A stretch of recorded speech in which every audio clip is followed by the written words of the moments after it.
నమస్తే, welcome to I dream social spotlight with కవిత.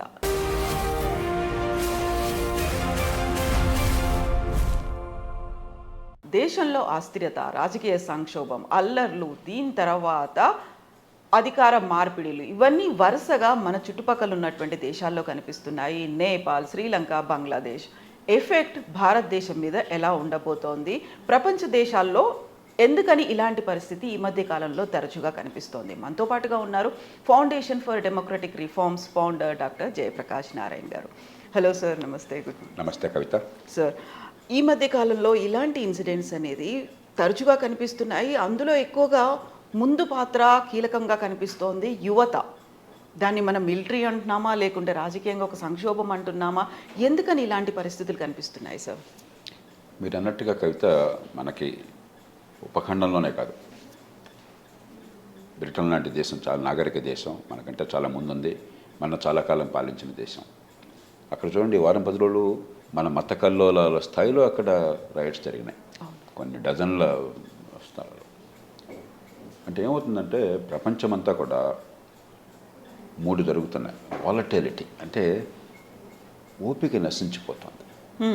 చాలా తేలిగ్గా ప్రతి విషయానికి ఆ సమాజాలు, ముఖ్యంగా యువత కొన్ని వర్గాలు విపరీతంగా స్పందిస్తున్నాయి.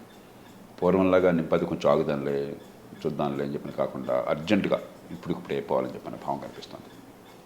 రెండోది, కమ్యూనికేషన్లు ఎంత వేగంగా పెరిగిపోయినాయంటే, శ్రీలంకలో ఏం జరిగిందో మనకి బంగ్లాదేశ్లో తెలుసు, ఇండియాలో తెలుసు. శ్రీలంకలో రాష్ట్రపతి నిలయానికి వెళ్ళి అక్కడంతా లూటీ చేసి గందరగోళం చేశారు. అదే పనిని బంగ్లాదేశ్లో ఢాకాలో ప్రధానమంత్రి ఇంటికి వెళ్ళి చేశారు. ఒకరి నుంచి ఒకరు నేర్చుకుంటున్నాం. శరవేగంగా పూర్వం ఏమైతే ఇన్ఫర్మేషన్ వెళ్ళేది కాదు. ఇందిరాగాంధీ దారుణంగా హత్య చేస్తే ఆవిడ ఉదయం 7 గంటలకు 8 గంటలకు ఆవిడ హత్య చేశారు. రాత్రి 8 గంటల దాకా ఆ దేశంలో ఎవరికి తెలియదు. దేశ ప్రధానమంత్రిని దారుణంగా హత్య చేస్తే దేశ ప్రజలకు రాత్రి 8 గంటల దాకా తెలియదు. అంటే ఆ సమాచారం ప్రజలకు అందుకంటే గోప్యంగా ఆపగలిగారు. అది మంచిదా చెడ్డదా వేరే చూద్దాం, కానీ ప్రభుత్వం సమాచారం నియంత్రించే శక్తి ఉన్నది ఆనాడు. ఇవాళ అట్లా లేదు. 24 గంటలు అనుక్షణం ఈ ఇంటర్నెట్లో, డిజిటల్ మీడియాలో, సోషల్ మీడియాలో, టీవీలో, మొబైల్ ఫోన్స్లో ఎక్కడేం జరుగుతుందో క్షణక్షణం మన దగ్గరకు వచ్చేస్తుంది. మూడోది, ఫేక్ న్యూస్ బాగా ప్రచారం అవుతున్నాయి. అబద్ధ ప్రచారం. మనకేదో తెలుగులో సామెత ఉన్నది, నిజం లేచిన లోపల అబద్ధం చెప్పులు వేసుకుని ఊరంతా తిరుగుచేస్తుంది చెప్పని.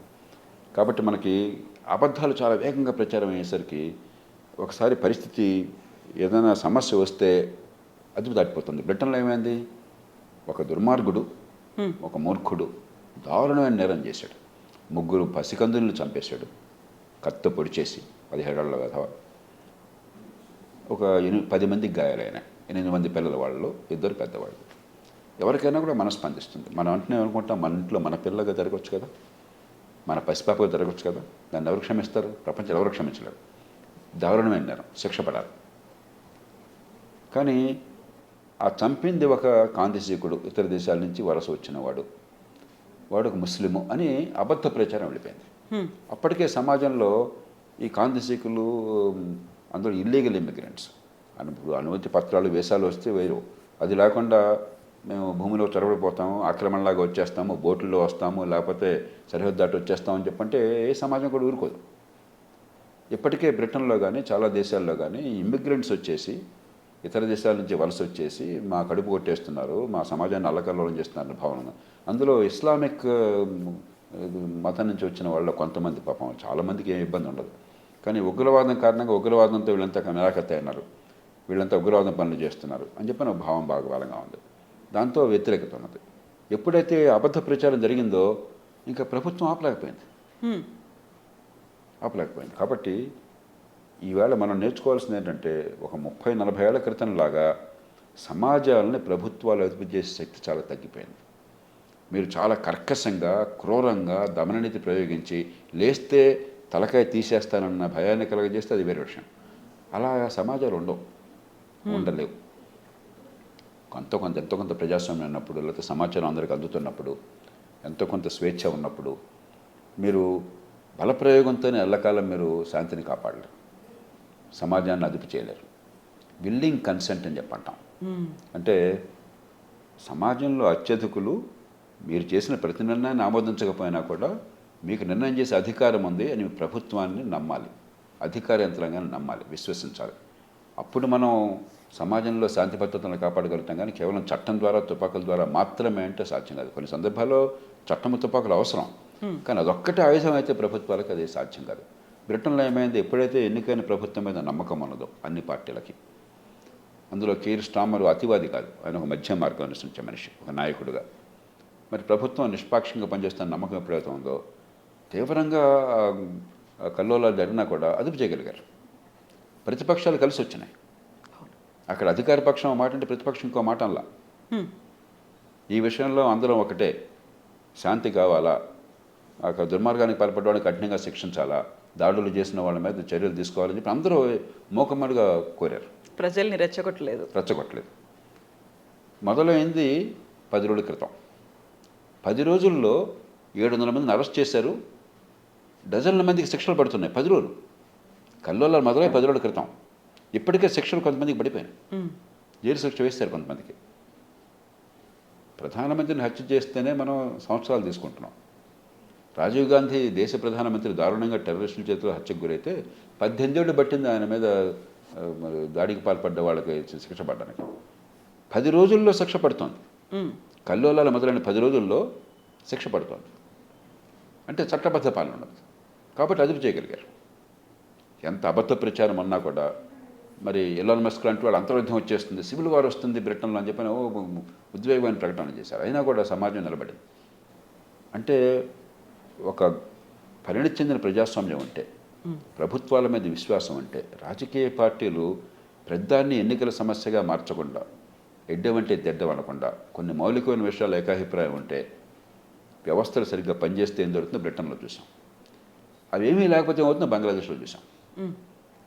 ఎన్నికైన ప్రభుత్వం మీద నమ్మకం లేదు. ఎందుకంటే ఎలక్షన్లో వేరేవాడు పోటీకి రాకుండా నిర్దాక్షిణ్యంగా వ్యవహరించి ఏకపక్షంగా గెలిచారు. షేక్ హసీనా కొన్ని విషయాల్లో మంచి పనులు చేసింది ఆమె దేశంలో. ఖచ్చితంగా ఆర్థిక అభివృద్ధికి పాటుపడింది, ఉగ్రవాదాన్ని అరికట్టింది, కొన్ని విషయాల్లో దేశం కోసం చర్యలు చేపట్టింది. కానీ ప్రజాస్వామ్యపరంగా ఆవిడకి విశ్వసనీయత లేదు. ప్రతిపక్షం లేకుండా ఎన్నికల్లో పోటీ చేసి గెలిచారంటే ఎన్నికేమవుతుంది? ప్రతిపక్షం పోటీ చేసింది, ఆవిడ గెలిచిన 2009 ఎన్నికల్లో పోటీ చేశారు ప్రతిపక్షం వాళ్ళు, అప్పుడు గెలిచింది ఆవిడ, నిజాయితీగా గెలిచారు. 2014 ఎన్నికల్లో ప్రతిపక్షం లేకుండా పోటీ జరిగింది, వాళ్ళు విరమించుకున్నారు, పోటీ వద్దని చెప్పని. 2019లో ప్రతిపక్షం పోటీ చేసింది కానీ బాగా రిగ్గింగ్ చేశారు, వాళ్ళకి 8 సీట్లు వచ్చినాయి అంతే, 320 సీట్లలో. మళ్ళీ 2024లో వాళ్ళు మళ్ళీ పోటీ చేయలేదు, అంటే ఏకపక్షంగా అయిపోయింది. ప్రజాస్వామ్యం నమ్మకం లేదు, ప్రత్యర్థులను జైలులో పెట్టారు. కాబట్టి మీకు ఎప్పుడైతే విశ్వసనీయత లేదో, ప్రజల సమ్మతితో అధికారంలో అన్న భావం లేదో, ఏదో ఒకటి చిలికి గాలివాలు అవుతుంది.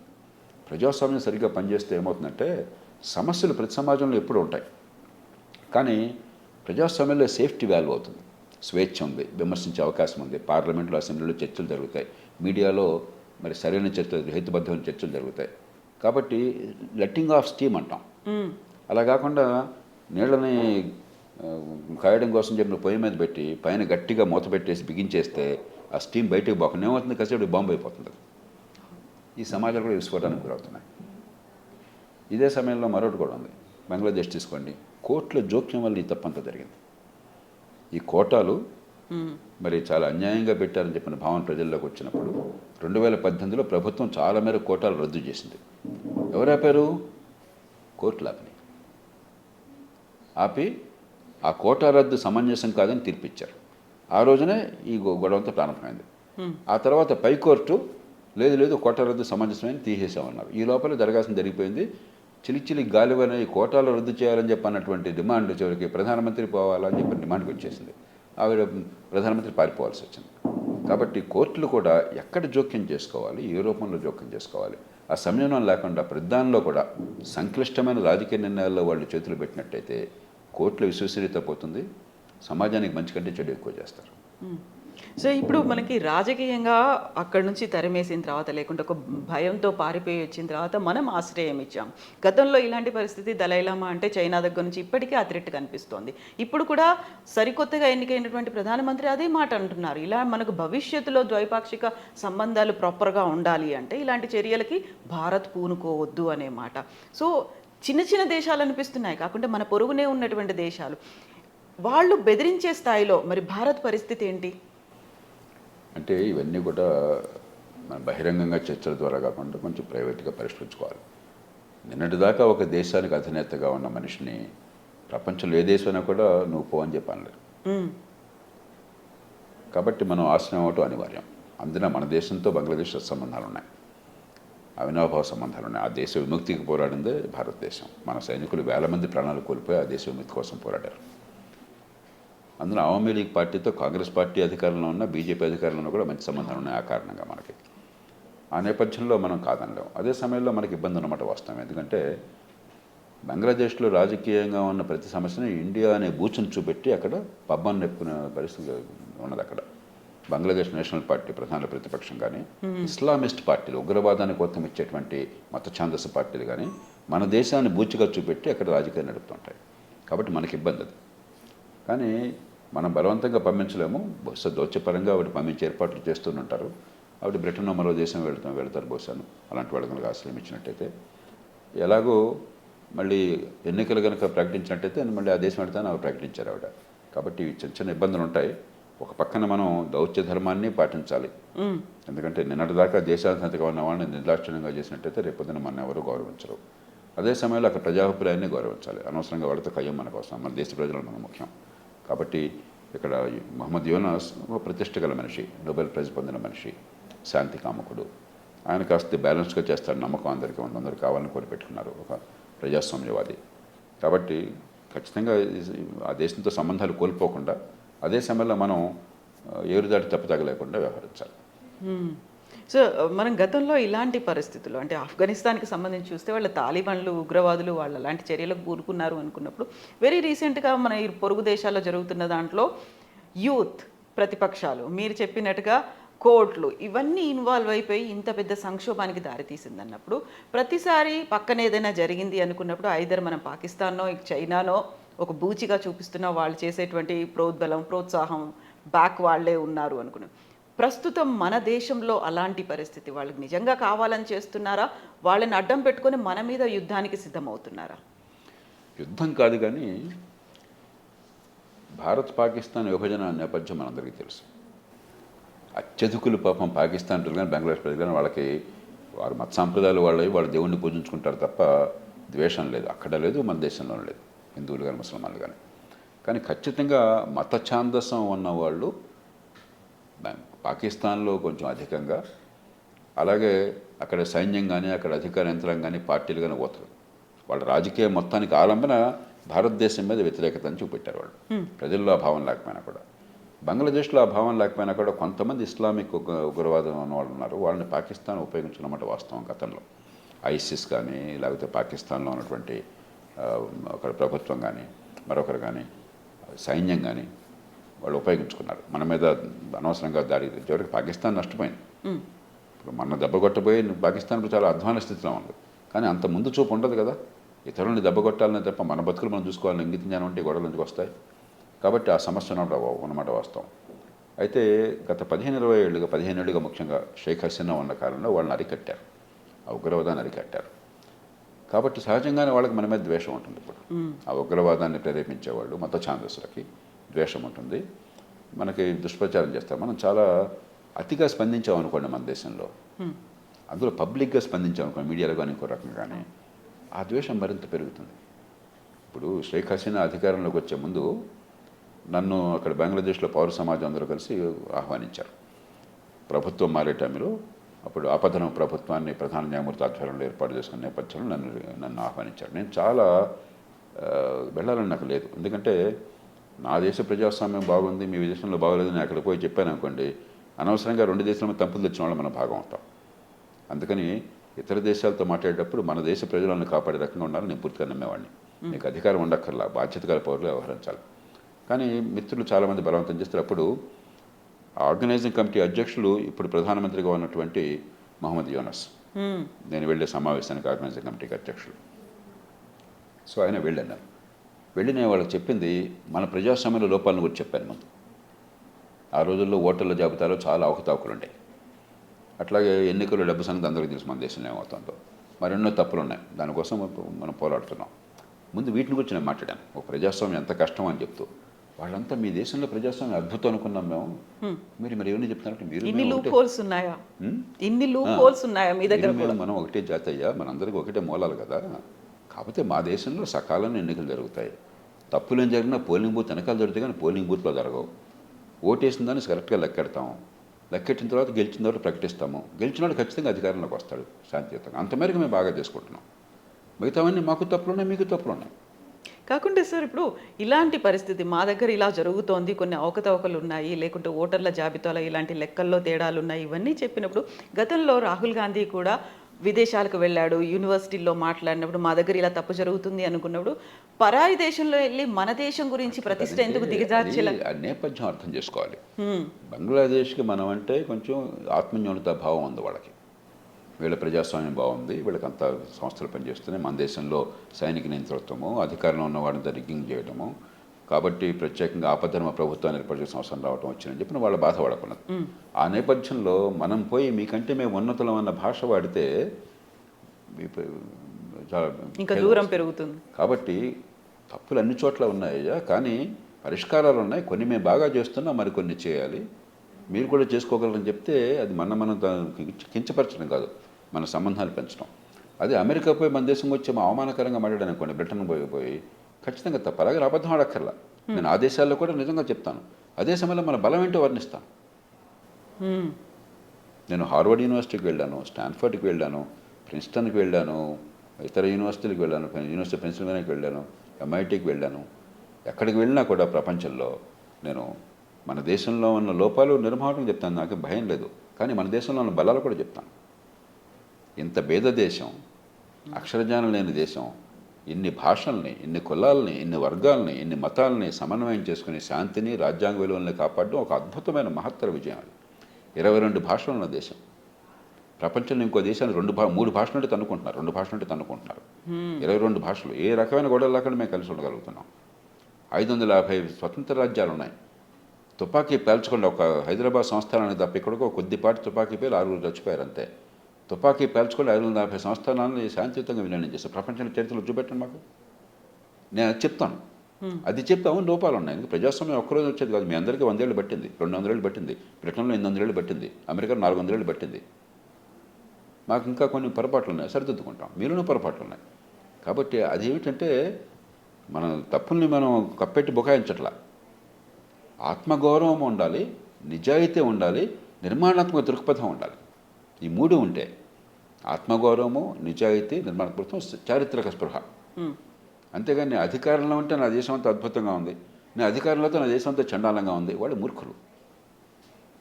నా దేశం అంతా అద్భుతంగా ఉందనుకున్న వాళ్ళు మూర్ఖులు, నా దేశం అంతా చండాలంగా ఉందనుకున్న వాళ్ళు మూర్ఖులు. కాబట్టి మీకు ముందు అసలు మీకు అవగాహన ఉండాలి. మీరు మాట్లాడేటప్పుడు ముఖ్యంగా ఇలాంటి విషయాల్లో ఆచితూచి వ్యవహరించాలి.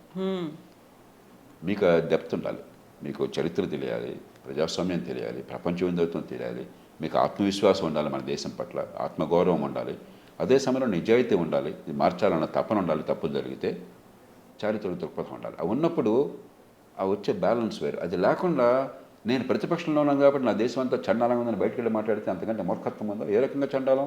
అమెరికాలో డొనాల్డ్ ట్రంప్ రాష్ట్రపతి అయినాడు, ఎన్నికల్లో ఓడిపోయిన గెలిచారని బుకాయించి అమెరికన్ కాంగ్రెస్ మీద దాడికి ప్రేరేపించాడు. ఏనాడు నా దేశంలో జరగలేదే. కాబట్టి ఆత్మగౌరవం కూడా ఉండాలి మనకెవరో పాఠాలు చెప్పక్కర్లా. నా దేశంలో పొరపాటు సర్దిద్దుకోవడానికి నేను చేసే పోరాటం ఆత్మగౌరవంతో, ఆత్మవిశ్వాసంతో కూడింది కావాలి, కానీ ఆత్మన్యూనతతో బానిసగా ఉండాల్సిన అవసరం లేదు. అప్పుడు ఈ ఇబ్బందులు రావు. అలా కాకుండా వెకిలి చేష్టలు ఉన్నట్టయితే, లోతు లేకుండా ఉన్నట్టయితే, మనలో పరిణితి లేనటువంటి చర్చ, పరిణితి లేని ఆలోచన అయినట్టయితే దేశాన్ని బదనాం చేసిన వాళ్ళు అవుతాము, వ్యక్తులుగాను చిన్నబోతారు. సార్, ఇలాంటి గొడవల వెనకాల మన పొరుగు దేశాల్లో జరుగుతున్నటువంటి అల్లర్లు, సంక్షోభం వెనకాల పాకిస్తాన్ ఉంది, చైనా ఉంది, మన దేశం మీద దెబ్బతీసేటువంటి కుట్ర జరుగుతుంది. నిజమే అంటారా? ఎందుకు ఈ వాదనలు వినిపిస్తున్నాయి? అనుకోని ఏంటంటే ముందు ఒకటి అర్థం చేసుకోవాలి. ఇంగ్లీష్లో ఒక సామెత ఉన్నది, మిత్రులను ఎవరినైనా మనం ఎంచుకోవచ్చు, పొరుగు వాళ్ళని ఎంచుకోలేము. పొరుగు వాళ్ళు ఉన్నారు అక్కడ. ఇప్పుడు మీరు చెప్పేది నిజం అనుకుందాం. బంగ్లాదేశ్ ఎక్కడికో దూరం వెళ్ళిపోదుగా, మధ్యలో సముద్రం రాదుగా, చైనా దూరం వెళ్ళిపోదుగా. మనం 5,000 సంవత్సరాలు కలిసి బతికాం. అంతా భగవంతుడుంటే ఆయన మేలు చేస్తే 5,000 10,000 సంవత్సరాలు కలిసి బతకాలిగా మనం, తప్పదు కదా. కాబట్టి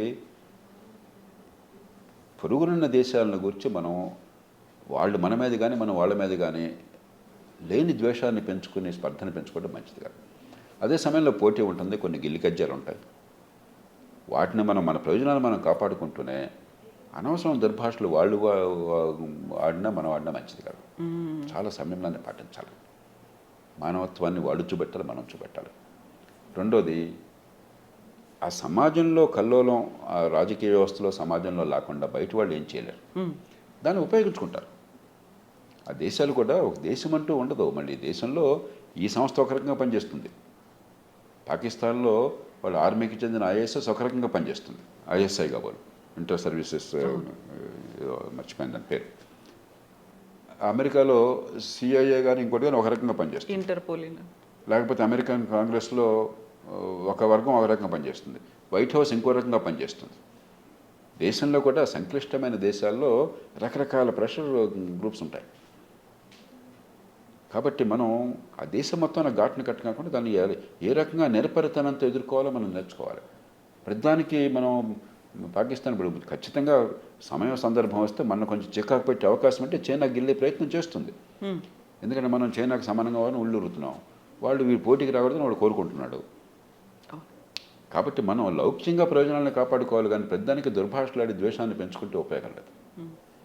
అది మన బంగ్లాదేశ్ సంబంధాలు దెబ్బతింటాయి దీర్ఘకాలంలో, మిగతా దేశాలతో సంబంధాలు మెరుగుపడవు. అంచేత మనం చాలా పరిణతి వ్యవహరించాలి. మన మాట కంటే చేత ఎక్కువ ఉండాలి. వీరున్నంత మేరకు మనకు చెప్తారు, గ్లౌస్ చాలా సాఫ్ట్గా ఉండాలి, లోపల పిడికిలు చాలా బలంగా ఉండాలి. అవును. అంతేగాని తొందరపడి అతిగా మాట్లాడడం మంచిది కాదు. వీరున్నంత మేరకు సౌహృద్భావం ఉండాలి. ఈవేళ అమెరికా లాంటి దేశం కూడా చిన్న చిన్న దేశాలు ఎదురు తిరిగినా కూడా ఏం చేయలేకపోతుంది. ఏం చేయగలం మనం? సహజీవనం చేయడం అనివార్యం. మనం పోయి పూర్వకాలంలాగా దండయాత్రలు చేసి ఇతర దేశాలను ఆక్రమించుకునేది ప్రపంచం కాదు. దాన్ని ప్రపంచం వరకు క్షమించరు. కాబట్టి మనం చాలా జాతీయ భావం కూడా, మన జాతి ప్రయోజనాలు, మన ప్రజల ప్రయోజనాలని సరిగ్గా మనం అర్థం చేసుకోవాలి. దాన్ని కాపాడడం కోసం చెప్పిన చాలా మెళుకువతో, చాలా పరిణతితో మనం మాట్లాడాలి, చేతులు ఉండాలి. తొందరపాటుగా దేశభక్తి ఉందనుకుని, ఆ దేశభక్తి కాదు, అది తొందరపాటు. అదే పనిగా మనం కనుక వాచ్యాలతో చూపెట్టినట్టయితే దూరం పెరిగిపోతుంది.